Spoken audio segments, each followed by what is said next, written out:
Allez, je vous présente mes invités qui vont m'accompagner en direct jusqu'à midi. Victor Hérault, bonjour. Bonjour. Merci d'être avec nous, journaliste politique à Valeurs Actuelles. Charles-Henri Gallois, bonjour. Bonjour. Merci d'être là, présidence de Génération Frexit. Et vous avez écrit un livre qui s'appelle Nos grands défis du 21e siècle, énergie et migration, reprenons le contrôle. Ergun Topărslan, bonjour.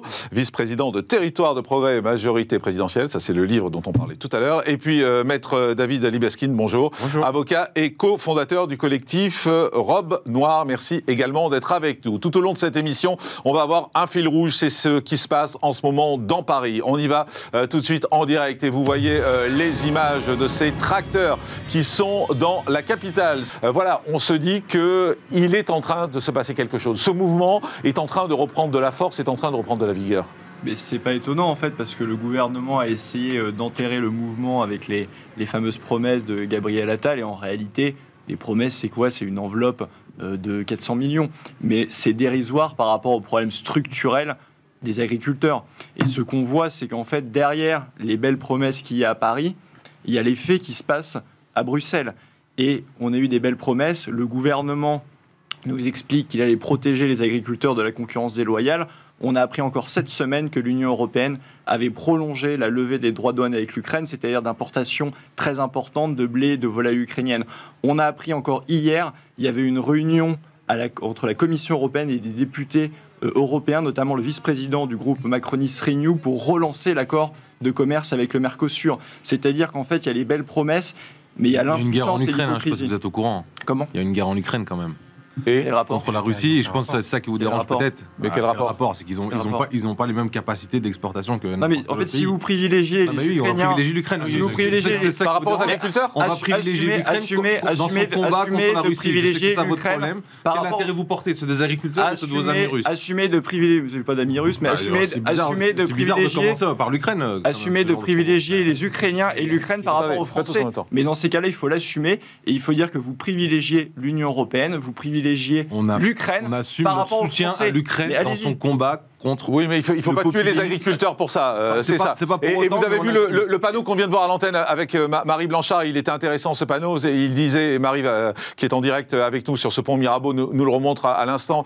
Ce panneau dit agriculteur, petit, j'en rêvais. Aujourd'hui, j'en crève. Et c'est exactement, je crois, ce que ressentent beaucoup d'agriculteurs aujourd'hui. Et c'est vrai que le problème de l'Ukraine, il est intéressant. Juste pour prolonger ça, parce que c'est vrai qu'on a autorisé des poulets à rentrer, des poulets qui sont traités et maltraités, des poulets qui sont pas chers, qui sont à 3 €, qui sont moitié moins chers que ce que produisent des poulets de qualité les agriculteurs français. Et aujourd'hui, ces éleveurs français en crèvent de ces poulets ukrainiens. C'est les oligarques ukrainiens qui récupèrent l'argent. Exactement. Arrêtez de dire que vous aidez l'Ukraine. Oui, je sais, j'ai compris que vous préférez les oligarques russes. Mais non, mais arrêtez, vous faussez le débat. Par rapport aux autres. Mais je ne pousse pas par rapport aux autres. Vous êtes au courant qu'il y a une guerre en Ukraine ou pas là? Mais et alors quel rapport? Et vous êtes au courant que les agriculteurs crèvent? Vous êtes au courant que les agriculteurs en France ils sont en train de crever? C'est honteux ce que vous faites. Non mais vous plaisantez ou quoi? Les agriculteurs d'un pays en guerre par avec les Français. Vous êtes à côté de la plaque, c'est terrible. C'est terrible d'être à côté de la plaque à ce moment-là. Dès lors qu'on touche les intérêts des amis russes. Mais qu'est-ce que vous avez avec les amis russes? Les amis de qui soutiennent la Russie? C'est normal qu'ils fassent des efforts plus que d'habitude par rapport à... On vous dit, attendez, juste un instant.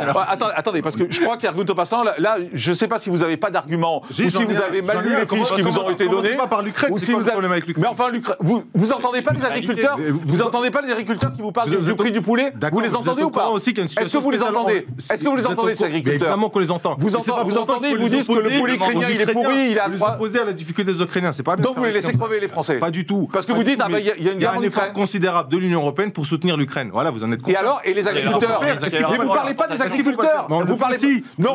Alors moi, je vais vous dire ce que je pense. C'est juste que ça vous arrange pas, c'est tout. Mais qu'est-ce que c'est que ces sous-entendus pourris que vous faites depuis tout à l'heure sur les amis russes? Arrêtez. Je ne vous permets pas de dire que c'est pourri. Moi, je vous le permets. C'est pas vous qui l'a dit, c'est lui d'ailleurs. Non, mais pourquoi vous énervez autant? Parce que vous m'avez regardé moi en parlant des amis russes. Oui, vous êtes intervenu. Je lui ai dit pourquoi vous parlez des Ukrainiens.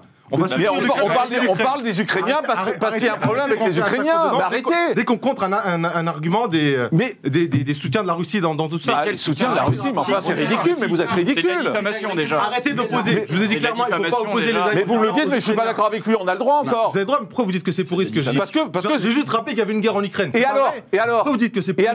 Parce que vous pouvez pas dire des trucs comme ça. Non, je dis c'est pourri d'envoyer comme argument. Il y a une guerre contre la Russie et c'est aussi mais c'est pas possible. Je Je crois qu'on peut pas parler avec vous. vous, en fait. C'est impossible de parler avec vous. C'est sympa. Non, je vous dis que c'est pourri. Je vous dis que c'est pourri de renvoyer sans arrêt en disant vos amis russes. Vous écoutez ou pas? Est-ce que vous écoutez? Est-ce que vous écoutez ou vous êtes dans un monologue?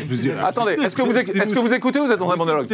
Moi, j'écoute ce que vous dites et je vous dis que c'est pourri de renvoyer comme argument vos amis russes. Vous n'avez pas à dire ça. Ah bon, c'est vous qui allez dire ce que j'ai à dire ou pas? Lui, c'est pas bien. C'est vous qui allez dire ce que j'ai à dire ou pas? Moi, je vous dis juste que c'est pas correct ce que vous faites. C'est pas correct? Par rapport à moi, j'ai le droit de le penser ou pas? De le penser, oui, vous avez le droit de le dire, mais moi, je vous dis que c'est pour juste rappeler qu'il y a une avoir comme seul argument.